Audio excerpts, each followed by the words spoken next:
To call to order the meeting of the mayor and commissioners. If everyone will please stand for the Lord's Prayer, and please remain standing as we say our Pledge of Allegiance. Our Father, who art in heaven, hallowed be thy name. Thy kingdom come, thy will be done, on earth as it is in heaven. Give us this day our daily bread, and forgive us our trespasses as we forgive those who trespass against us. Lead us not into temptation, but deliver us from evil. For thine is the kingdom, and power, and glory forever. Amen. Attention, salute, pledge. I pledge allegiance to the flag of the United States of America and to the republic for which it stands, one nation, under God, indivisible, with liberty and justice for all. Okay, Sonia, are you ready to make a roll call, please? I am ready. Commissioner Lovingood. Here. Commissioner Mosier. Here. Commissioner Richardson. Here. Commissioner Jinks. Here. Commissioner Stutz. Here. Okay, got a full house tonight. The minutes from the previous meetings, July 1st, July 7th, and the called meeting of July 7th and the workshop on July 28th are in your packets. If you've had a time to look over those, do I have a motion to accept? Make a motion for approval. I second that. All in favor? Aye. Any opposed? Okay, motion carries. Thank you. The recorder, Miss Sonia, you have a report on distributions for the month of June, and that is, we do have that in our packets. I do. On page 1, in the general fund, CHLIC, which is our health insurance, Cigna Health Insurance, $63,893.39. That's the monthly payment. That's the employer and the employee portion of that.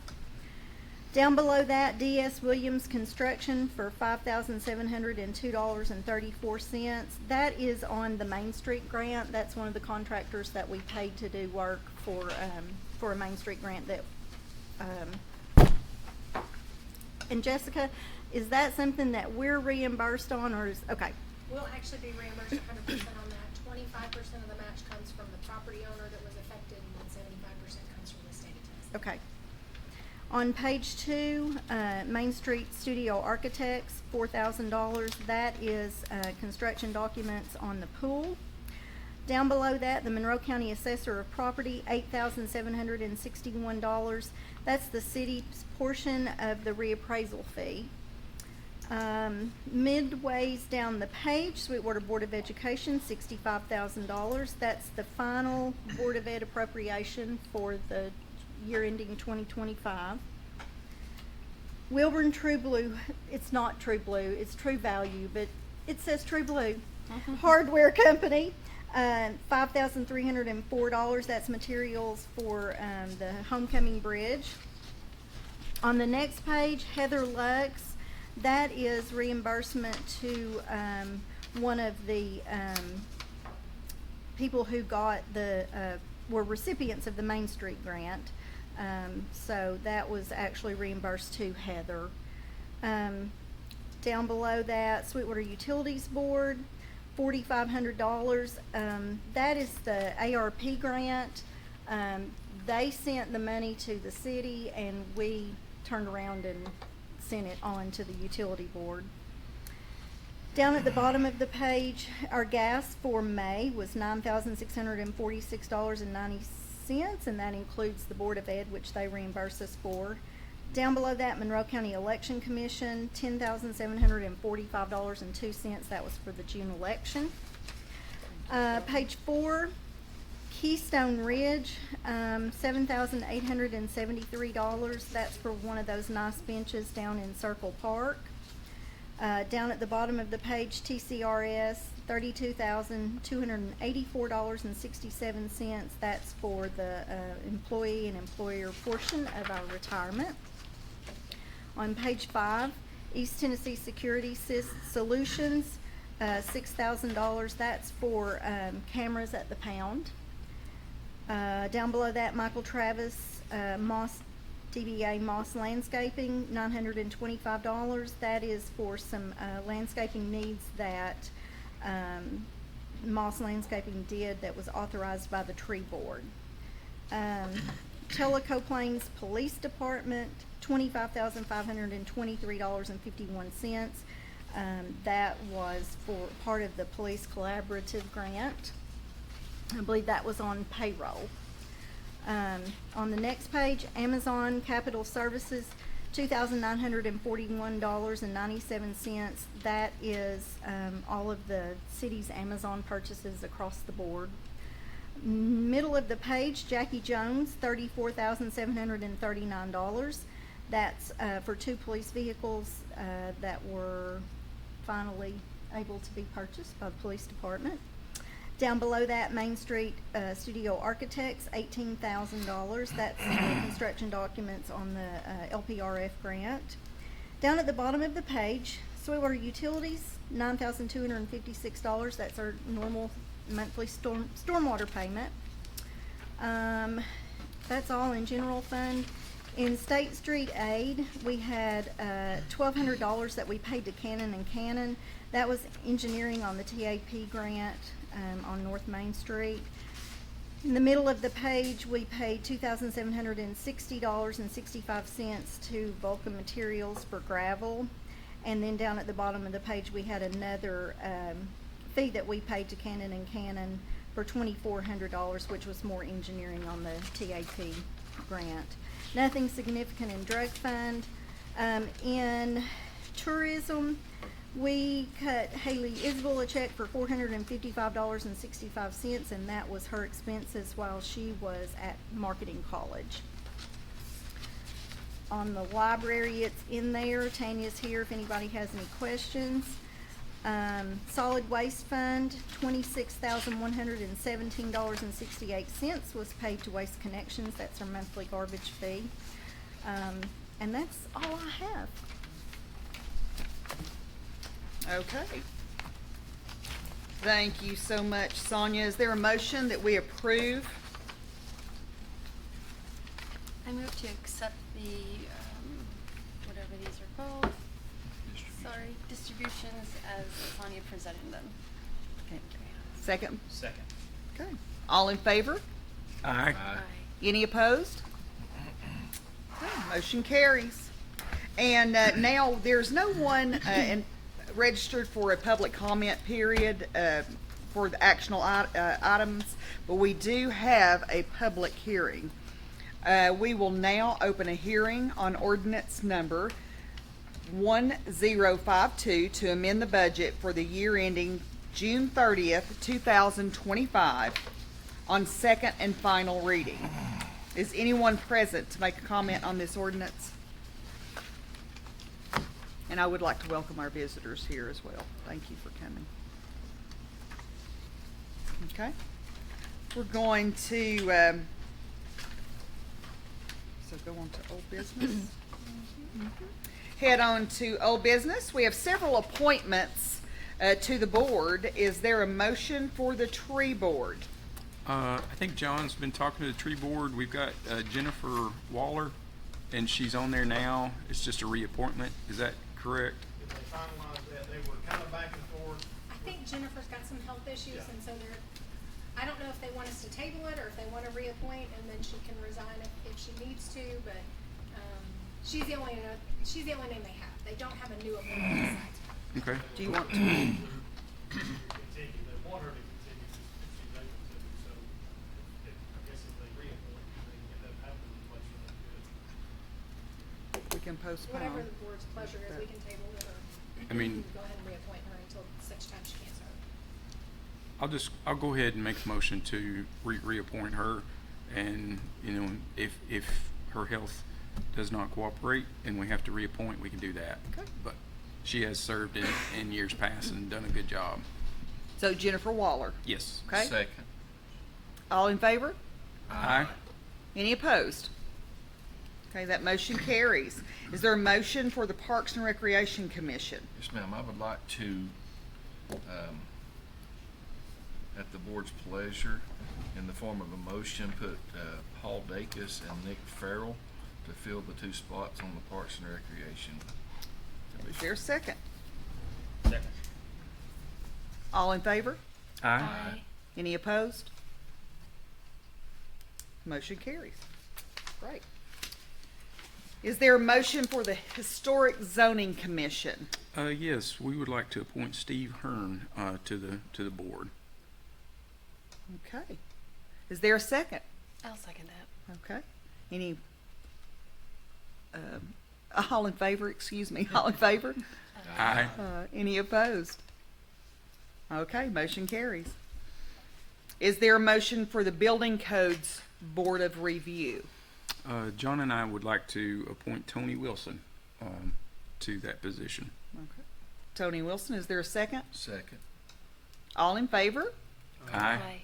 Any opposed? Okay, motion carries. And we are moving on to a motion. Is there a motion for the Heritage Museum Board? Yes, I would like to reappoint Jeff Brewster and Pidge Collette, and then appoint Lou Lovinggood.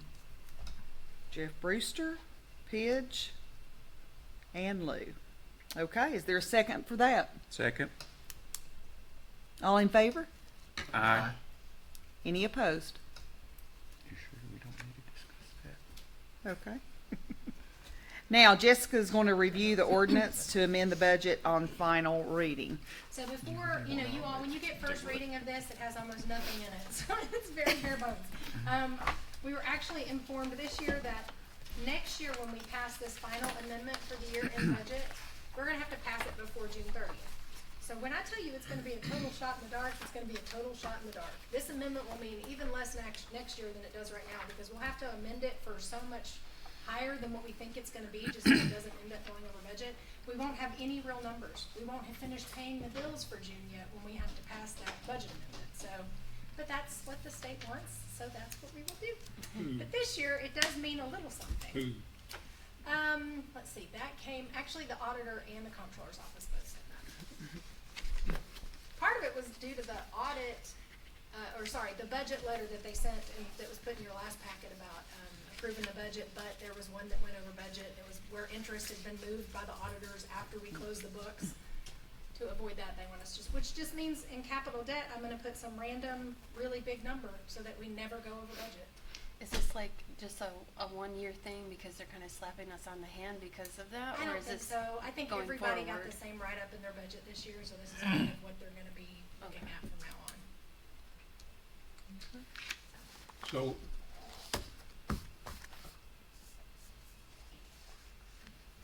So, like we will amend a year before we actually know what the number is. And we'll obviously put it for more than we think it's gonna be. Yes. So that budget year will actually show up with a surplus. It will look like we are so under budget, So and we have done a wonderful how do job. we account for that surplus then going into the next year? That's an excellent question, but when I present There's you no all the fund balance 'cause 3-column there's no form, money. right, when I present you all the 3-column form, I will still use actual real numbers in that, and the state will still approve it that way, but this budget amendment will be essentially useless. But it's doing what they ask us to do. But when you all get the budget draft that has the 3 columns in it for actuals, that actual comes from the audit number. I know. And then you've got an estimated column in the middle that this is where we think we're gonna end up this year. That estimated column in the middle is probably what I'll use to do the budget amendment. So I'll have to pay a little bit more attention to that, and stay a little bit better on top. One thing that other governments do that we may have to move to eventually is that in June you don't make purchases. They cut you off and you cannot make any purchases. But that really would put a big burden on our department heads. What happens if something comes up in June and you need to go ahead and spend it? Or what happens if that project didn't get bid till later than we anticipated and we need to spend that funding? Well, That then would be you're the gonna be only going, way. you're gonna be going over, which is back to the problem they cited to begin with. Basically, you're gonna end up with a giant surplus every single year. Now, we will all know to look at our true year-to-date numbers that we'll be presenting in the August meeting. That's where we'll get our real numbers from. And that's what we'll, post to the website and present to the public as what actually happened. But as far as what the budget amendment is, it will just be an obscene number that, will be sure to cover us. So, but for this year's budget, It is actually actuals. We have looked through the budget multiple times. Me and Sonia have been through this ordinance, I don't know how many times now. This ordinance in front of you right now, 1052, you've got some things listed in revenue. We don't have to amend revenues. So if we got 200,000 more in local option sales tax this year, which we did, than what we had originally budgeted and anticipated, we don't have to amend the revenue side. But the reason I'm putting that in there is so you all can have a grasp at, where we're looking at for next year. For example, in local option sales tax, in the new budget that we're now operating under in July, we had estimated the same exact amount as last year's budget. So we know that if things continue the way they are, we'll still have a surplus in sales tax going forward. But so I don't have to amend the revenue side, but I do, if you see a revenue amended, there's a reason for it. Either I want you all to know, either it's a pretty large deviation and I wanted you to know we got more money than we thought we were going to, or there's a grant that's tied to an expenditure somewhere else. So we went over in an expenditure line item, but we're tying it back to a revenue that's a grant. So going through the revenue side, we got an extra $219,000 in property taxes. That is because they had a tax sale during the year. It would be wonderful if we had a tax sale every year and stayed on top of this and knew exactly that we would be getting delinquent taxes every single year, but we never know when they're gonna have a tax sale. So we got lucky this year, we got an extra $219,000 worth of revenue in property taxes. Don't bank on that again for next year, because we probably won't have another tax sale for several years. And that is, the county is who organizes and does that tax sale. And the reason we don't do separate tax sales from the county is the title work has to be done on each one of those parcels that are being sold. They have to be notified, they have to be given legal notices. If we did a separate tax sale from the county, we'd have to do all of that just on the city parcel. So it makes sense for us to combine and do it with the county. And we have not tried to keep up accounting-wise with TMG, right? In terms of property tax? Technically, if you look at our audit, there is a taxes receivable on there that does include the TMG amount. But as far as When I am operating, estimating your all's budget numbers for what we think revenue is gonna come in, I have never included TMG as paying us a penny in taxes, nor do I ever anticipate receiving any money off TMG in property taxes. Technically, it's in the audit, but it's not in our budget. It's not accounted for in our budget. And if y'all ever wanna change that, we can. That is just my personal preference in doing it, because I don't wanna bank on money that I don't think we're gonna get. That feels like a Yeah. dumb decision. Can I ask some more questions about the property tax? Yeah. Okay, so for us to be able to get rid of land that obviously nobody is using or they are using but not paying their taxes on, is this a good number? Like 219, was that more or less than you That was way expected? more than we would normally have in a year. Did we because have had way tax more sale. land that we had, like, give me an idea of, It's probably about the same volume. Sonia, do you remember which years were sold at this last tax sale? It was several years together. It wasn't just one tax year that was sold. It was up through 2011 through through 20, 17, no, they did 2019, right? maybe. I think Yeah, 2019. that sounds very confident. I wish So I you had all been take better that prepared number. for that. I I'm knew glad this you at one paid attention to write time. down that number. I would say they did like 6 or 7 years. It may this have last even been tax through sale. So it was a huge 2020. batch of taxes. Now, once they get that far delinquent, almost all your money's coming in from the interest. So you'll look down a little bit further and see the 31,300. That $17,000 also includes interest on that, which doesn't look like a huge number, but they may only owe $36 in taxes for this parcel, but they haven't paid it in 8 years, so they don't, there's more due in interest than there is in actual principal, so that happens a lot too. A lot of times it's the same property owner coming in and catching up their taxes. They went to the bank and got a loan and come and paid their taxes, and they caught it back up so that they're still the owner, which will still mean we have the perpetually same problems that we did before, which is they're not mowing their grass, they're not paying their taxes. But on several of these, we did have some new owners come in and buy them. They're intending to, what they say is they're gonna flip them and, fix them up and sell them. So anytime that happens, the property tax, that $219,000 plus $17,000 in interest, the benefit of that property tax sale is not measured just by those numbers. You are benefited as a community more, because a lot of times that means the properties not only get back on the tax sale and generate revenue, but they quit being such a big problem for John Campbell as a codes enforcement issue or John Anderson as a fire department issue. So we always like it in the years we have a tax sale. It's a good thing. okay. And the two parcels that we made the exemption for, did they both sell? Both of them sold. And we did actually get some of the exemption money on both of them, I think. I think they may still be holding that, but there And is it a was very little bit, not much. So let's say we spent $10,000 tearing down the structure, we might have gotten $1,500 back off the tax sale. So we do, which is why years ago we made the decision to start actually putting an expense line item in the codes enforcement budget for special assessments. we need to think of that as a operating expense.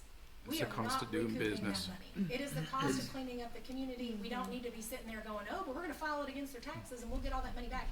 No, we might get very lucky and get a portion of that money back. But I do think it was the right move for you all to lower what you were willing to open that bid at, because otherwise it would not have sold at the tax sale. They didn't have, it's just not worth the value. They can't get enough back out of it to pay what it cost us to tear down that home, in addition to what the taxes owed were on it. So that was probably the right decision. No, we didn't recoup it all. Okay, thank you.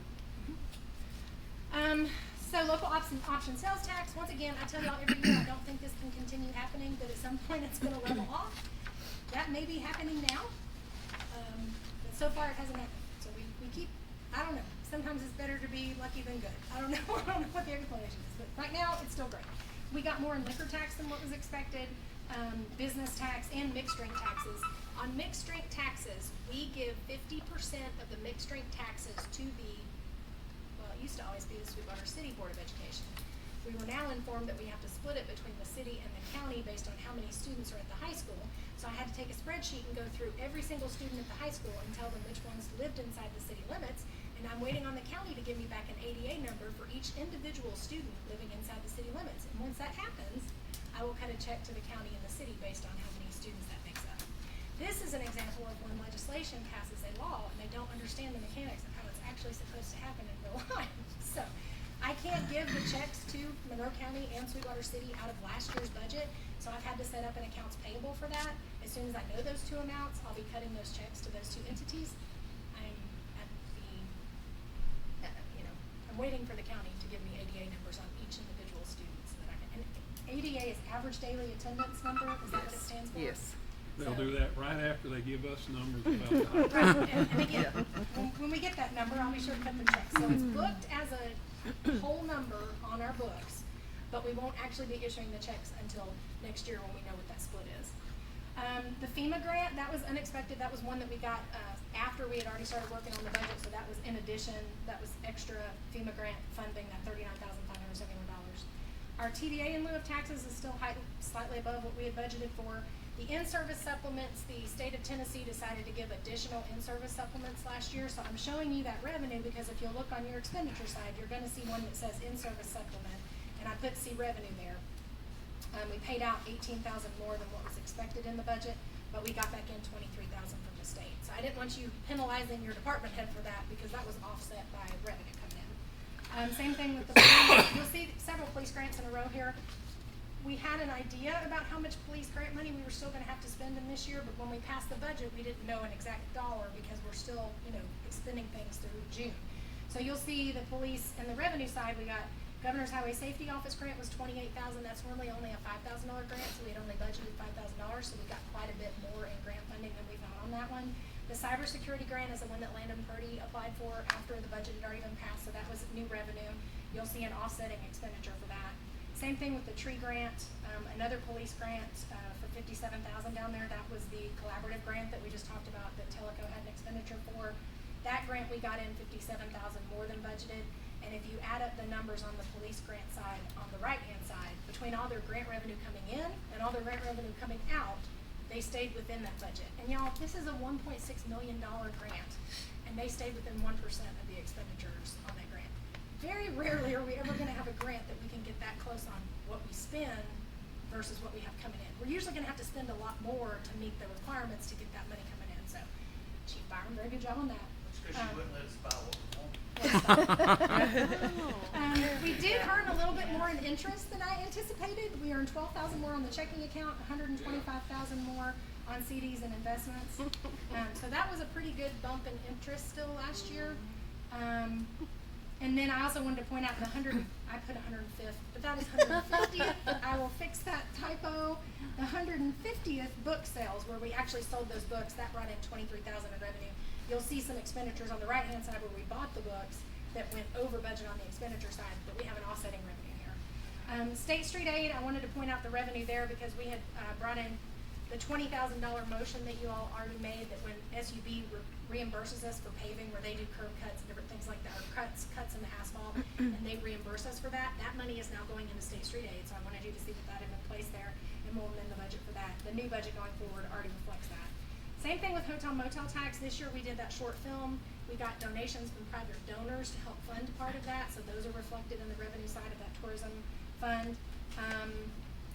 A little bit more in garbage fees. The COVID fund, we had a little bit more interest than what we had expected, so I put that revenue on the side.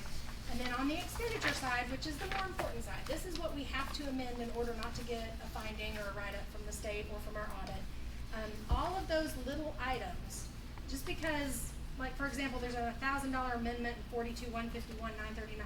That does not mean that that department went over budget by $1,000. It means that that one single line item was over. We only have to amend the budget so that the bottom line of each department does not go over, but it's easier for me to enter it into the computer with individual line items. That's how it has to be entered in the computer. So every once in a while, I'll put it in there because I need the bottom line to be amended, even though it didn't go over budget total, if that makes sense. And I'm happy to announce every one of our department heads stayed within their general fund budget this year. None of them went over budget. Actually, they didn't go over budget in any fund. So we did not have a single department head go over budget this year by the time we put in their offsetting revenue. So if they had a grant that made their expenditures more, they had revenue coming in to offset that. So none of them went over budget this year. So thank you, all of you. You make mine and Sonia's job much easier when you stay within your budget. And if anybody has any questions on anything specific, I'm happy to address it, but those were the big ones I wanted to get right here. Well, okay, is there a motion for the ordinance number 1052? Make a motion. Oh, thank you, Sam. I'll second Sam. Okay, and this will be a roll call vote, so Sonia? Commissioner Levingood, Aye. Commissioner Mosier, Aye. Commissioner Richardson, Aye. Commissioner Jinks, Aye. Commissioner Stutz. Okay. Hearing all ayes and no nays, the motion carries. In new business, we discussed the update on the internal control manual in the workshop. Is there a motion to approve the manual? So moved. Is there a second? Second. All in favor? Aye. And any opposed? The motion carries. Also discussed in our workshop was the next two ordinances. Is there a motion regarding ordinance 1053? I'll move approval as presented, subject to our city attorney completing the preambles. Thank you, Commissioner Stutz. Is there a second? I'll second that. Okay, we do, our charter requires a roll call vote. Sonia, please. Commissioner Levingood, Aye. Commissioner Mosier, Aye. Commissioner Richardson, Aye. Commissioner Jinks, Aye. Commissioner Stutz. Aye. And hearing all ayes and no nays, the motion is carried. Do we have a motion regarding ordinance 1054? Same motion again, subject to our city attorney completing the preambles. Okay, Second. roll call vote required. Commissioner Levingood, Aye. Commissioner Mosier, Aye. Commissioner Richardson, Aye. Commissioner Jinks, Aye. Commissioner Stutz. Aye. And hearing all ayes and no nays, that motion carries as well. We are going to review the rezoning for R2 to C3 in the workshop. The ordinance that we talked about for going from R2 to C3 in the workshop. Is there a motion regarding the ordinance number 1055? So moved. Second. Okay, this does require a roll call as well. Ms. Crush? Commissioner Levingood, Aye. Commissioner Mosier, Aye. Commissioner Richardson, Aye. Commissioner Jinks, Aye. Commissioner Stutz. Aye. Okay, that motion carries. Next item was added since our last workshop, and so I'm going to ask Jessica to review this resolution. So we have been on the lookout for grants for the Biggs home. We have two this month that we're able to apply for. One we've already submitted. It was only a 10% match, on a $25,000 grant.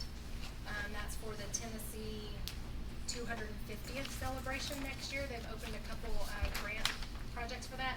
That would be to pay for all the engineering work. There's no electrical at that property. There's no, well, I take that back. There is a temporary electrical pole set up there, but there's no electric wired inside the home. There's no mechanical drawings or mechanical work inside the home. So we're gonna have to install all new infrastructure to that home to be able to open it. So we really need drawings on that. We really can't even bid out the project until we know what needs to be done. So that would be architectural, mechanical, electrical, all of that in that $25,000 grant. It may cost a little bit more than that. We'll have to get pricing on it if we end up getting the grant. So the price may exceed that, but it would be better to at least have the grant funding for that. This particular resolution is about a Tennessee Tourism Enhancement Grant. That one's open through middle of September. This is how we redid the train car project. We do think our East Tennessee Tourism Director has fallen in love with the Biggs House. He is the one that's really pushing us to apply for this grant. He will also get to have some say in who is awarded this grant, so I think we have a really good chance at it. We can apply for up to $100,000, and that would be for actual construction costs. So it would be putting in the electrical, fixing the roof, putting in, I don't know if we do drywall or exposed brick or whatever the inside is, the interior Plaster. walls and all of that things. Okay, yeah, there we go. So, and that one also only has a 10% match, so we can apply up to $100,000 on that. I would like to submit that application next week if you all are, agreeing to commit to the 10% match on that construction. So that's what the resolution would say, is that we agree to pay for the 10% match on that. So do we have a motion on the resolution to submit the Tennessee Tourism Enhancement Grant application? Do we have a motion? I move to approve the resolution to submit the grant. Okay. Is there a second? I'll second that. Okay. All in favor? Aye. Any opposed? Motion carries. Okay. I'm going to let our department heads at this time take the floor, give us some updates on what's going on in their worlds. John? Yes. Well, that's pretty much business as usual. We caught up on, maintenance issues with trucks. That's been a couple of weeks nonstop. We did some training with Eddie in the sheriff's office and the schools. What that last Thursday? That all went well. Just regular business. Did get a little more Focus Southern grant. It's a little one to help start buying, replacing extrication tools. Got that. Put out for a few more little private grants. Like there, but other than that, just rocking along. Awesome. Chief Got Byron? a new employee. Oh. Did you? Or getting a new employee. Are you from, maybe from another department? We're very excited about that. Chief Byron, what about yourself? Well, it's just like Chief said, he kind of downplayed it. The fire department did all, cross-trained with us for a active shooter scenario that we had at the high school. And we had it laid out, the sheriff's department, Rusty out there, they helped coordinate with us. And I can say this because I've talked to other police departments in the area and statewide, we're fortunate to have a fire department that trains with us. You know what I'm saying? These guys, the old days of the police department getting there, setting up, doing everything, those days are gone. You know what I'm saying? We've got our fire departments up in, they're big time now. I mean, I'm being serious. They've got the ballistic panels like we have that they can put on, armor that they wear that they can come in. Because while we secure one area and make it secure, they come in and be treating those triaging those patients and taking care of them. And when we come back through, we can help get them out. And I'm very appreciative because this is something that, I know Commissioner Stutz and I worked years ago on trying to get all our departments working, hand in hand. It really makes it a lot easier. The school part, you're talking about school starting back. Obviously, you're well aware of that, Mayor. The school started back. We're very appreciative of the street department. They took care of all of our crosswalks, everything like that. Because in a small community like this, believe it or not, if that crosswalk's not painted, guess who gets the calls?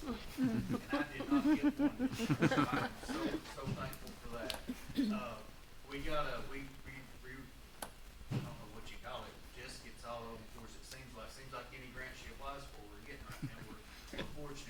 she signed today, and I know Commissioner Stetson reviewed it, she sent it in.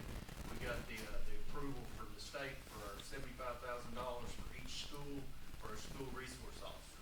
So if you're out in the community or anywhere like that, and somebody's saying, oh, we get our officers paid, well, we're part of that program. It's just something we don't always say. And the state gives, for each school that you have in the state of Tennessee that's a public school system, you get one officer paid per school, and it's $75,000.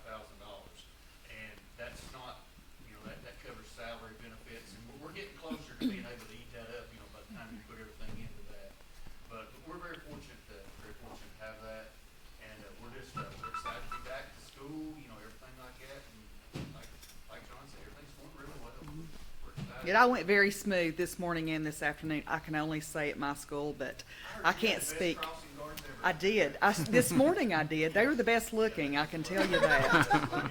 They were really prepared while we were over there trying to get all this Yes, stuff together. absolutely. But we thank all the departments that work with us, and especially just, I give her a hard time sometimes about the grants and stuff. She takes care of us on helping, because it's a ton of paperwork now. Things have changed in 25 years. John Campbell? Well, before I get to the planning department, I did want to mention one thing. Anderson forgot the ISO rating. You guys got a new ISO rating. And improved ISO. Did you talk about it? I think he came in late. John was late coming in. He had a paper and everything, John. That's okay. Yeah, the whole team is here. Hey, Yeah. we're gonna say it every meeting Yes. for the next Every 2 years. meeting, yes. Bring it up. I Yeah. love It's it. been the workshop when It's I'm worth on it. here. Just giving credit where credit's due. That's right. That's right. But no, everything's going well in the planning department. For the code side of things, it's kind of a busy time of year for Bob and what he does on property maintenance. Everybody's yard seems to be overgrown, grass is growing like crazy. It's starting to slow down a little bit with the heat, but all this rain we've had last week, he's trying to stay on top of all that, overgrown yards and junk lots and that sort of thing.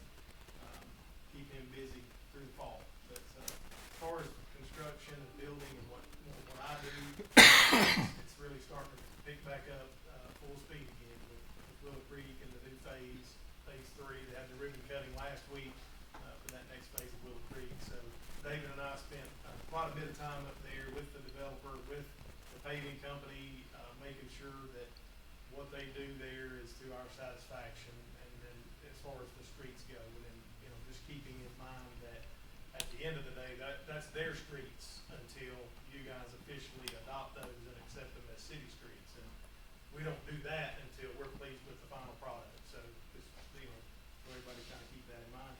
But they're about to start building houses. I met with them out there for a little bit today on some of the lots that they're prepping for homes, and they wanted to make sure that we were good with the layout on some of those lots. And so that's going to be moving forward pretty quickly. It's exciting to get some new homes in there, some quality homes to kind of close that gap a little bit. As far as commercial stuff going on, the new Dollar General that is replacing the one that had the fire damage is the steel's up. The internal framing is done, so that'll go up really quickly. Hopefully for football season, I was out talking to the foreman today, and so they're to the point now where it should start coming together and looking like the one that was there before. So that's encouraging there as well. And then the other project that's been ongoing for quite a while in 68, the liquor store there, 68 Liquor, he's got his steel up. He's starting some of the internal framing on that as well. So hopefully that'll be another one that gets buttoned up. It's been out there for quite a while. And again, get those tax dollars rolling in on sales tax. So that's encouraging. As far as some of the properties that have kind of been on our radar, we try to give folks a chance to, as much as we can, to clean up and fix up if they can. But there are a couple that have been lingering on for quite a while now. And so those letters will be going out this week on some slum clearance. And that just means, it's gone on to the point where it's getting to be a hazard of public, for public safety, and we had to kind of step in and either they tear it down or we tear it down. So there are a couple properties that we're gonna move on this week as far as that slum clearance goes. So it's just busy like everybody else, but everything's going well. Good. Is Sean? there anything new Oh, on sorry. the campground out on 60? Yes, there is. So I paid a visit to them last week, had a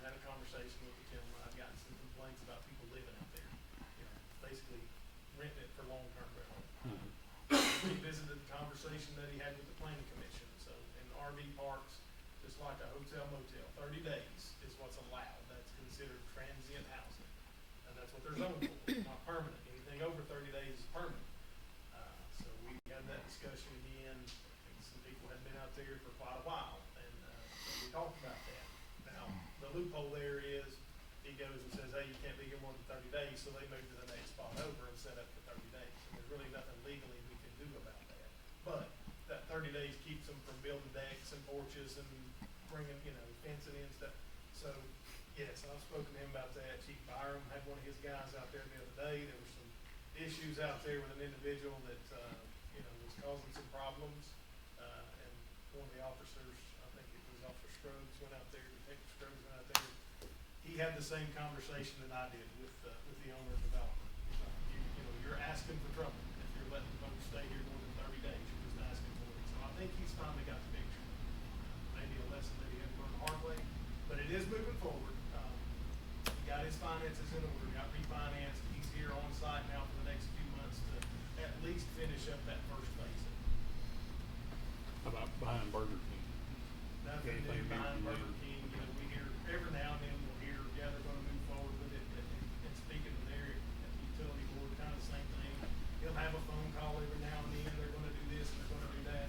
But nobody's done anything as far as sending in a site plan or putting up any money or anything like that. So still just kind of waiting to see. John, a quick question on the campground. Is that he not still on a kind of a temporary? Because he was given a Temporary CO. Yeah, temporary CO. So how long would you think he'll be on that before he gets Well, that other stuff, like be able to get a? So the sewer is his biggest holdup, the sewer line, getting that in there. He's had some trouble with that, getting all that installed. The temporary CO that was issued was for 90 days, and he's already maxed that out. He's already at the 90 days. So Okay. the option at this point, and again, the conversation that I had with him was, we either basically move all these folks out of here until you get this thing to completion, which is an option, or we need to see steady progress if we want to extend this thing out there. Now, he has made some progress out there. He has cleaned it up. He's got some new gravel put down. He basically let me know that he was gonna start paving that internal, not the paths where you park RVs, but the actual road that you Oh, okay.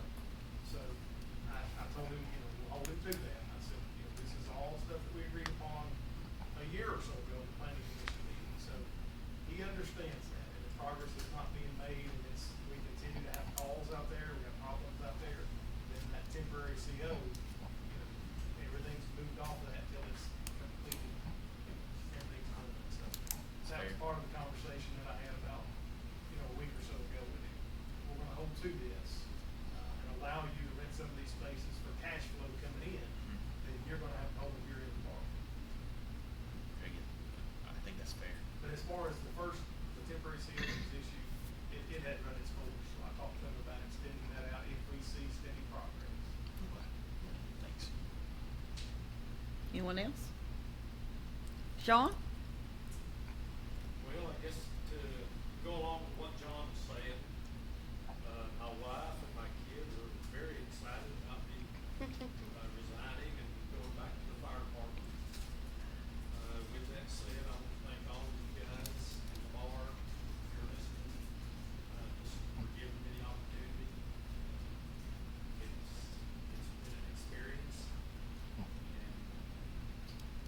Parks and Recreation Director is just not for me. So maybe anything from all. But anyway, football season started. I got a phone call today from Rodney Borff regarding the field striping machine that we have partnered with. Parks and Rec partnered up with the school system, bought a robot to paint football field. So Thursday, it took 5 of us about 5 hours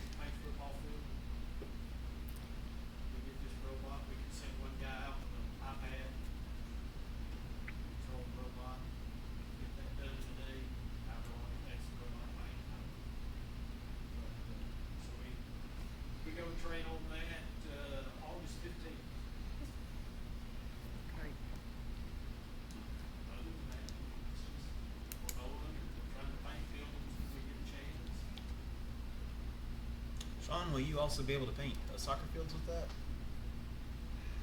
I'm not sure, I don't know if the robot that they spec'd out will have that capability. I know some of the higher end robots can program multiple fields onto it. Okay. You wanna see if they can do street striping? I think we did talk about that in our last school board meeting, and they're gonna look into that. Oh, yeah. We'll definitely have an answer for that. Cool. Thank you. After we train on it. That's about it. Okay. Anyone, any questions for? Okay, David. What's the latest? We've been busy. I mean, we're working on High Street right now. We've been working on drainage on 68. Sidewalk downtown. I don't know if we talked about that. Yep. And those It all things. looks great. Paint the crosswalk, paint the stop bars, painting all over town. Yeah. We're staying, we've been busy since I started, I guess. Yeah. I don't know that you have any downtime, the way we see y'all working. Looking forward to running out of money. Well, give it about a week and a half. Yeah, You'll yeah. take it. We're almost there, so. Oh, don't even, Lamar. Everything's looking great, though. I mean, you all, I keep going as I do my videos and things. Our employees are our greatest asset to the City of Sweetwater, and I do appreciate all that you all and your employees do. This past weekend, I had the opportunity to go to the TML conference in Chattanooga, to the Tennessee Municipal League. Okay, thank you. I'm terrible with acronyms. But I spent all day Friday and all day Saturday, literally from 9 to 5:30 in Elected Officials Academy, and learned just a huge amount. What I really came away with is that Sweetwater, we're doing everything, I mean, by the book. And that was just comforting for me, and the confidence that I have in our City Hall folks and our leadership. John Anderson, I was bragging to the director, the MTAS, and it's MTAS. It was through MTAS we did this. The MTAS fired person in West Tennessee who's kind of over Shelby County, and the one in Davidson County, about our ISO rating, and they were highly just very impressed with that, with our little town. And as well as I got so much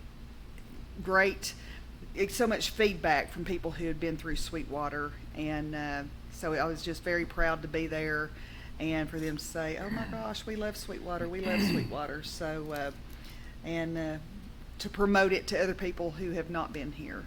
So I appreciate that. And it was a great opportunity. Any questions? Okay, I believe we're at the end of our agenda. Do I have a motion to adjourn? So moved. Second. Thank you. All in favor? Aye. Okay.